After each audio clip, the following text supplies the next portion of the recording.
Dr. Umesh Jindal and Dr. Sheetal Jindal. And thank you so much for being a part of NariTalks today. It's an absolute honor and pleasure to have you both. As such renowned speakers in their respective fields of infertility, that a 30-minute introduction does not cover all their accomplishments. However, for our audiences, I would like to add that Dr. Umesh Jindal is a director for Jindal IVF Hospital, Chandigarh, a pioneer in assisted reproductive technology with over 22 years of experience in the field of infertility. She was the first to start specialized services in Chandigarh, including assisted reproductive techniques such as IUI, IVF, and ICSI. She was the vice president of IFS for the year 2013-2015 and has held important offices in regional and national societies. She has more than 40 publications in national and international journals. Currently, she is the president of Chandigarh Obstetrics and Gynecology Society. Dr. Sheetal Jindal is a consultant at Jindal IVF and Sant Memorial Nursing Home, Chandigarh, with over 6 years of experience in infertility and high-risk pregnancy. In addition, she has extensive experience in the field of laparoscopic surgery. She is a member of several national and international societies and has presented papers in many important forums. She has a keen interest in reproductive genetics. Thank you so much. Thank you, doctors, for being here today. So the topic we've taken up is to celebrate the World Breastfeeding Week 2020 and to raise awareness about protecting and promoting breastfeeding support for both mothers and infants. Congratulations for taking this topic. This is a very, very important topic which you have selected. Thank you so much. And we are very happy to be part of it. Thank you. So my first question is for Dr. Jindal. Dr. Umesh Jindal, we have seen that many women who opt for IVF or any sort of assisted reproductive techniques are so focused on getting pregnant that they're not able to focus on the relationship between breastfeeding and pregnancy. In your experience, do you think that women who've undergone IVF have a higher risk of breastfeeding failure? And what are some of the challenges that you've seen for IVF women when it comes to breastfeeding? I think there's a lot of misconception regarding IVF. IVF pregnancy is as natural as any other pregnancy once conception occurs. All the problems, all the benefits, everything is there as would happen in a natural pregnancy. Mm-hmm. Even in a natural pregnancy, the woman starts thinking about lactation only once the baby starts kicking. Mm. The woman starts feeling that, yes, now I have to prepare for delivery. Okay. The same thing happens in IVF. And in my experience, I don't think the IVF pregnancies are any more likely to have a lactation failure as compared to a natural pregnancy. Okay. So I don't think this is a very high misconception. On the contrary, I would like to say that even in those women where pregnancy occurs because with assisted reproduction techniques after the menses have stopped, or even in very older women, lactation happens like any other natural pregnancy. Okay. So, but are there cases, older women or age, does that affect the lactation process? No. No. Okay. Not per se. Okay. So I would just like to, add a few things to it. Yeah. As Dr. Jindal has said that IVF per se, rather I would say IVF mothers are more keen for motherhood because they have had their pregnancy after a long time. Yeah. So from that perspective, they would always want to breastfeed their children. There are few factors which would, which might, what interferes with their lactation is probably there is a slightly higher incidence of cesarean section. Okay. So from that perspective, if we say, it's not that the breast milk which they produce is less, but yes, the pain associated with the cesarean in the initial days, or maybe there are higher chances of twin pregnancies. Right. So the milk which they produce could be a little less for the twins initially, or if they have had a preterm delivery. Okay. So these are the few things which are found to a slightly higher level in IVF pregnancies. So these could be, we would say, hindrances Right. in IVF pregnancies. But as far as milk production is concerned or lactation failure is concerned, I think it is absolutely a misnomer. This does not happen. Okay.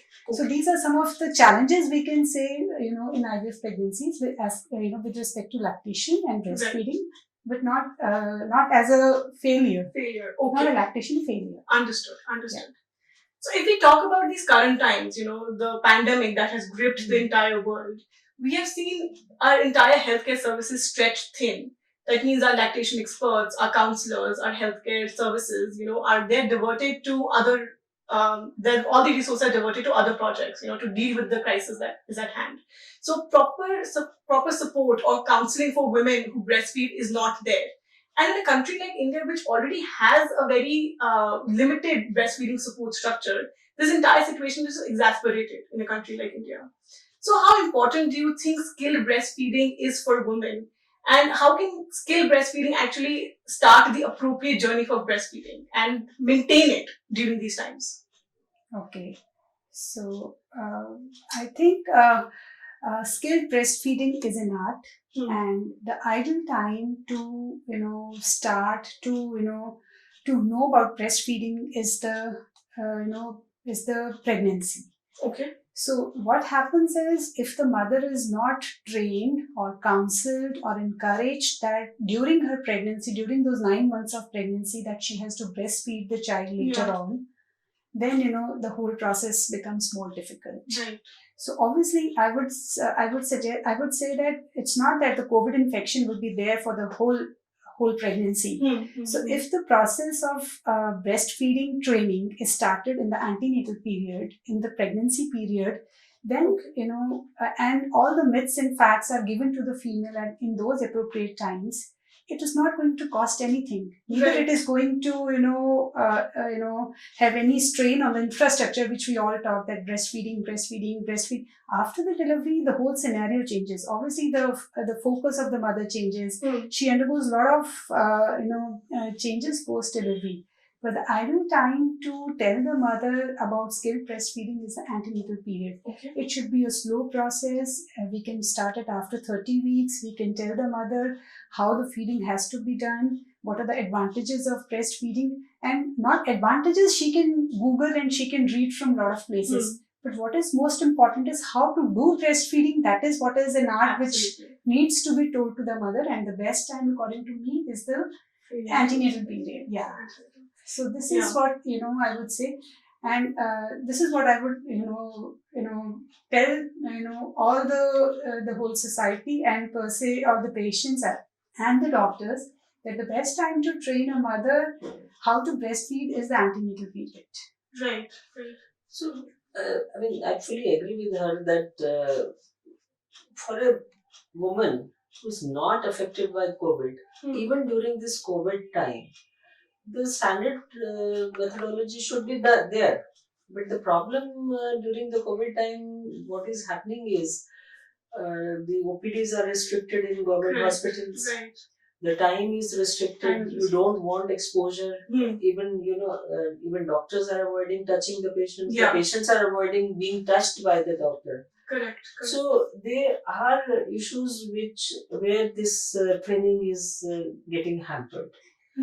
The second problem is the diversion of resources, and as well as there is stress on early discharge from the hospital, and patients also want to get back to their safe confines of their home as early as possible. So there is hardly any time for any health worker to train them or to detect any early problems so that they can intervene early. So this is creating additional problem. We also had calls from the patients who had some lactation problem, and we will not call them, try to help them. Since we are a non-COVID hospital, we are a little better placed. Right. But the majority of deliveries are taking place in government hospitals. That's true. They are not able to help the patient even if they have problems. So COVID is, having a toll on this very important aspect. And WHO has warned about two things. Right. The long-term impact of COVID on the children's health. The one is on lactation. Yeah. The second is on immunization. Because Right. many countries' immunization program has suffered because of this resource crunch and social distancing. Right. No, absolutely true. And I think what Dr. Sheetal mentioned that, especially during these times, if the support can start during the antenatal stage, it can actually help, post-delivery a lot. Even if there's shorter duration of stay for a mother or proper resources are not there, if she has support, during a becomes pregnancy, even more important during this time. That becomes more important during these times. Absolutely. Yes. Dr. Umesh Jindal, you mentioned, about the possible, problems for COVID transmission and for mothers, especially during these times. So, a lot of studies have been conducted, that have tried to develop a correlationship between the COVID transmission and breastfeed milk, breast milk. But a lot of studies have actually, come back and said that there's not sufficient data to actually warrant any negative transmission or vertical transmission of COVID-19 from the mother, from an affected mother or a suspected mother to a child. In fact, they're saying that if you separate a mother and a child, that's in fact more negative for both parties rather than this fear that there will be a transmission. And even mothers are very fearful right now, even if they're normal and they do not have COVID, they're fearful that what if I get COVID and I go to transfer to the child. I would like to answer this question a little more detail, if you don't mind. Yeah, absolutely. See, we have to understand that whatever we are discussing, it starts from a theoretical risk. What we are talking about is a theoretical risk that virus can be secreted in all body secretions. So breast milk is also one of them. Okay. Right? So few studies there, we don't have lot of studies because you don't get too many pregnant women having COVID and then giving you samples. So not many studies are there. But whatever studies are there, they are very reassuring, I would say. Right. The secretion of viral particles in breast milk has been reported in minority of cases, like out of 2% or 3% kind of thing. And these are also viral products, not particles. Products, not the live which virus. Are not live virus, which is capable of replicating. Okay. But it's very difficult to interpret on the basis of one or two. So, and plus this is only applicable to those women who are actively having COVID disease. Women who are not having COVID disease, there is no risk. The virus is not there in the air. If you don't have virus at your home, you're very safe in the confines of your home. You don't have to worry. You don't have to worry to touch the baby, to hold the baby. Only thing you have to avoid is the visitors that you cannot have. You have to take all the precautions what is there. So those things would be there. And then coming to the vertical transmission again, there is some evidence that protective antibodies are secreted in breast milk. So rather than creating a vertical transmission, you may be protecting the baby against virus if you breastfeed the baby. So we all know, I think, and I hope you know that newborn baby gets lots and lots of antibodies from the mothers. Right. So all those antibodies protect the baby for next few months. This is one of the main benefits of lactation, that babies are protected against many diseases, and COVID is also likely to be one of those. The protection may be there because of breastfeeding. So there's absolute no concern why we should not encourage women to lactate their babies. Only case where you would avoid breastfeeding in COVID situation is, and if woman is not too sick, she can maintain her lactation by the manual expression of milk or with the help of a breast pump, which can be sterilized properly, and the baby can still receive the benefits of breast milk. Okay, understood. So, doctor, you just mentioned how important lactation and breastfeeding is for women as well as the child. But a lot of companies are promoting, especially during these times, are aggressively marketing breast milk substitutes and other infant foods. They're actually playing on the fact that during these COVID times, because of this transmission, which is still not very clear to the public, there's transmission or not. These companies are playing on that fact that, you should rather go for these milk substitutes and not, put a child in danger. I think it is very, very clear that these formula milks have some role, but they cannot replace breastfeeding. Right. This is, it has come a lot of times, like there was a time when, with HIV also, it was suggested that they should be completely, HIV positive mothers should not breastfeed their child. Okay. But then when you compare the advantages of breastfeeding as compared to the disadvantages of not feeding your child, it is very, very clear that breast milk, whatever formula companies come, breast milk is the ultimate food for the child. Okay. Yes, in few cases, for example, if due to COVID mother is very sick, she is in the ICU, or then in those cases, if the mother is physically not fit to feed the child, definitely the child needs his or her food. Then in those circumstances, yes, formula milks definitely have a role. But once the mother is, and in those cases also, if there is a possibility, if the expressed breast milk can be taken out from the mother, it should be that G.O.A.T feeding should be done to the child. It is very clear. Okay. Number two, especially with respect to IVF, if we, in case of twin pregnancies, when the milk is insufficient, the total amount of milk which is coming, if it is insufficient, yes, IVF mothers sometimes with multiple pregnancies, they have to depend on the formula milks for to meet the requirements of the child, of the baby. And in other cases, especially during preterm deliveries, which has a slightly higher incidence in IVF pregnancies, in such scenarios also, yes, for the initial times, they might have to depend on the formula milks. Okay. But formula milks is never a substitute for breastfeeding in any of the diseases, whether it is COVID, whether it is any other. Breast milk has so many advantages. It connects. There's a permanent bonding which occurs if the mother is breastfeeding the child, and the mother passes off so many protective antibodies to the baby. Then the sleep patterns, the incidence of the sleep patterns are good. If the child is breastfed, then the allergies, the incidence of allergies is so low, if the mother is breastfeeding the child. So compared to all the advantages and that protection, that bonding which happens with the breast milk, formula milks can never be a substitute. Right. So from that perspective, yes, in few cases where the mother is unable to, yes, formula milks have their role, but not otherwise. But that doesn't mean that, formula milks in COVID times, you have to, an asymptomatic mother or mother with a mild infection should breastfeed her baby. Right. The marketing part, as far as I know, the formula feeds, they cannot be marketed directly. Right.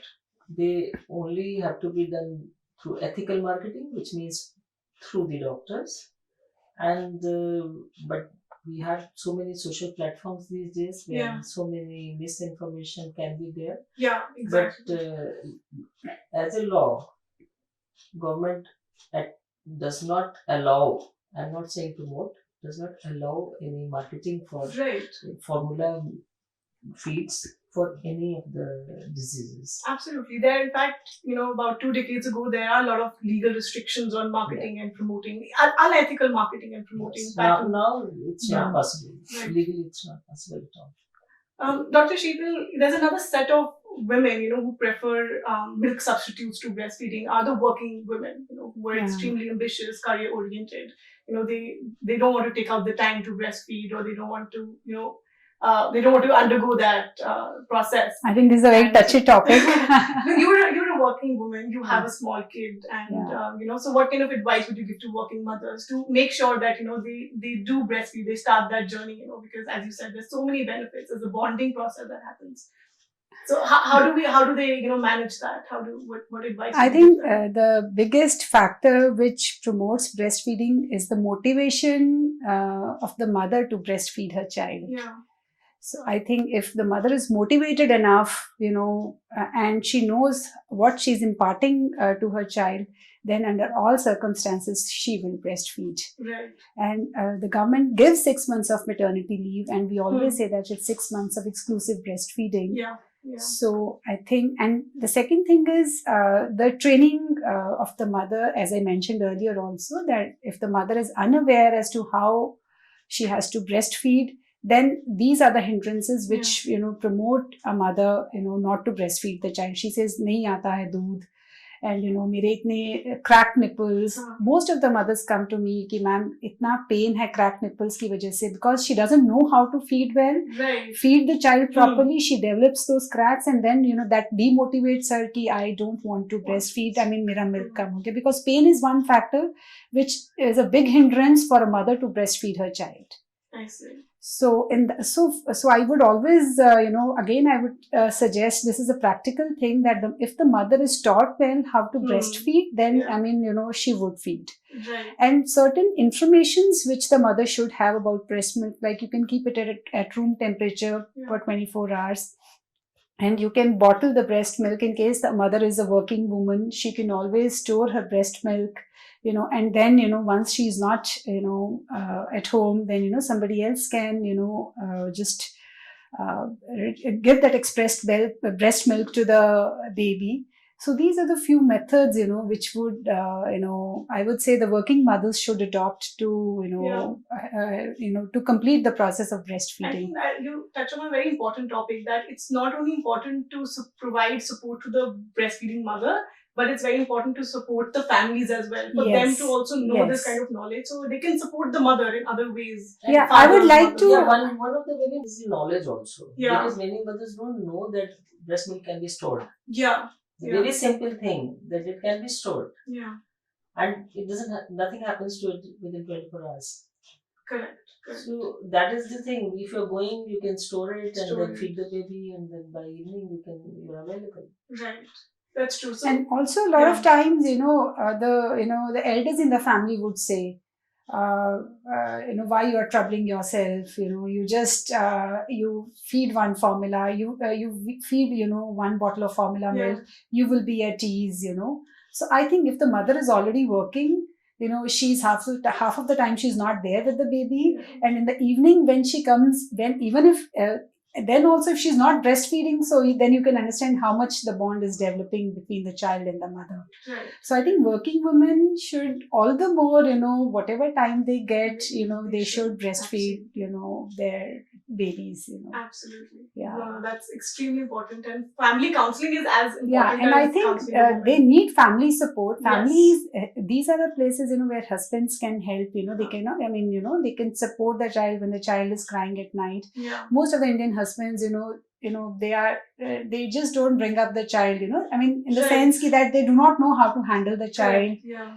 So when the mother is already working, she's under a lot of stress. Yeah. So here the father and the family's role is actually there. If they can support the mother enough, it would be much easy for her, to breastfeed and do her job. Right. Actually, because of this COVID, our lactation program also suffered, because we had started a very comprehensive nurture program to look after the social needs of the pregnant women, which was there, and in that we had training of families, training of fathers, then practical demonstration by the nurses regarding lactation, baby care, and other things. And we had a dedicated lactation counselor who would visit every delivered mother and guide her properly regarding lactation. So with this COVID, even that program has definitely suffered, but we would like to get back to it as soon as the risks are little less. Absolutely. I think it was very, we thought that we are contributing a lot to the cause. by that program. I think this is something that all clinics, all hospitals should adopt this sort Absolutely, of program. yes. This is an important resource that they should Yeah. put in. Yeah. It's not like it's Yeah. a waste of money or this is like extra burden. But I think it's extremely important to have these programs. Yes. So talking about the breastfeeding support infrastructure in India today, we already established that it's not great. There's no infrastructure to support breastfeeding mothers. Our medical schools, that teach students about pregnancy, infertility, and all of these things, they're not focusing too much on, lactation, breastfeeding support, and these things are not there. Like, do you feel like these medical schools are not adequately preparing our health experts, our students, our future lactation experts to meet the needs and the demands for breastfeeding mothers in our country? I think, breastfeeding to encourage a mother to breastfeed requires a lot of counseling. Yeah. So as medical students and as when the students are part of an institute, I would say, these are small aspects of pregnancy which are not stressed upon. So the breastfeeding is considered the job of a counselor. The doctors would, just say one or two lines, okay, you should breastfeed your child for 6 months, but this one line doesn't suffice. You have to, spend time with the lady antenatally, but and in the post delivery, so that all her doubts are cleared. She's made to understand how to breastfeed. Yeah. But unfortunately, the medical schools, the scenario is that we have such busy OPDs, we have such busy work schedules, that these small things are definitely, overlooked, yes. Yeah. And, I would definitely say, yes, this is, so if you talk of wholesome pregnancy support, then yes, breastfeeding is a very important part. Most of the doctors understand, but I think it's a lack of time, which, Yeah, but I would like to add here that this lactation support is practically a part of nursing care. The birth attendant or the post delivery maternity care or midwifery, what we traditionally say. Because nurses are there round the clock with the patient, although in shifts, but they are there with the round the clock with the patient. And lactation support requires time. One session of lactation may last from anything from 20 minutes to 40 minutes. Okay. And unless some supporting person is there all that time, it will not happen. Lactation is a part of curriculum of midwifery in most of the nursing schools. Okay. But they do not get that much practical training. I see. For that, we need to have extra, care, extra training, and experts who can train them. And lactation is one area which comes with experience, with compassion, and with patience. Right. So, nurse, I think the nurse attendant is the most important person who can help these women. Right. Dr. Jindal, you've also traveled around the globe. You've also worked in the US. Do you see a difference in the trend in other countries? I think the basic difference, I would say, is in nursing care. Nursing care, okay. The nurses, they really, they are much better trained. Okay. To take care of the baby or to the mother and take the needs of right. of the baby. So I think there we need to improve a lot. There's a lot of scope or the gap which is there, which can be improved. Okay. So then what are the other strategies and methods that government and other health organizations such as yourselves can adopt to promote and protect the support and counseling for breastfeeding mothers better? I think you are doing a very good job by promoting this. So social awareness is very important. Yeah. And I think it's the attitude of the women which has to change. I see. Yeah. And it is changing. Yeah. This is what I feel. It is changing. It is. And I think the attitude of the society also. When a mother is breastfeeding, I don't know, at least a couple of years till I started breastfeeding, I realized, that a female who is breastfeeding in open is a little looked down upon. It is. So, I mean, that attitude has to change in the society. Yeah. And, then, people should encourage, people should support a female, if they see someone around, breastfeeding, I mean, whatever support or whatever area, even in malls, even in, regular places, even in shops, if there is a small place, where a mother can breastfeed her child, I think that would be great. This is one, I mean, I would hardly, except for bigger malls and all, I would hardly see as a female, when I used to, like, I was just shopping around and my child had to, I had to feed my child. Yeah. I was always looking for a space, where I can sit and just breastfeed my kid, Right. So I would have that shield, which is that cloth which you, just wear. And then, once I was traveling, I was in Singapore, and what I saw was that female was, she had gotten her kids to the zoo. And, she was wearing that wired, breastfeeding apron, and she was walking and she was just breastfeeding the child.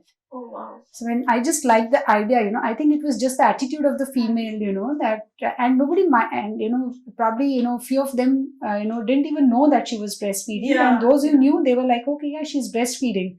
So it is like, I think the attitude has to change. Yeah. Plus, if the society is a little more supportive, if it gives space to the lady, I think that would be absolutely. That would be great. That is something India needs to adopt. The exactly. attitude. Yeah. Apart from infrastructure, I think it's the mindset. The availability of crutches and yes. availability of other facilities. Right. Okay, thank you so much. I think we've come to the end of our session today, and some great insights and some great knowledge has been shared. Thank you so much for being here with me in NariTalks. And congratulations, Sonali, for raising this topic once again. And the last minute message to the masses: lactation is something which is so natural, but it has problems. And it needs, a lot of motivation and guidance and determination. Determination of the woman is very important. And nothing, no COVID, no HIV, no other disease can have more risks than as compared to the benefits which lactation gives to the baby and the mother. One more thing, if you have lactated your child well enough, you will always feel proud of it. Yes, absolutely. So I have not met even a single mother, who has lactated her child, properly. In the end, 10 years down the line, she always feels, yes, I did justice to my child. So I think lactation is something, which every mother should do for as long as possible, at least for a minimum of 2 years, I would say. This is the best gift you can give to your child. That's a wonderful message. Thank you so much, Dr. Sheetal Jindal. Thank you so much, Dr. Umesh Jindal. Thank you.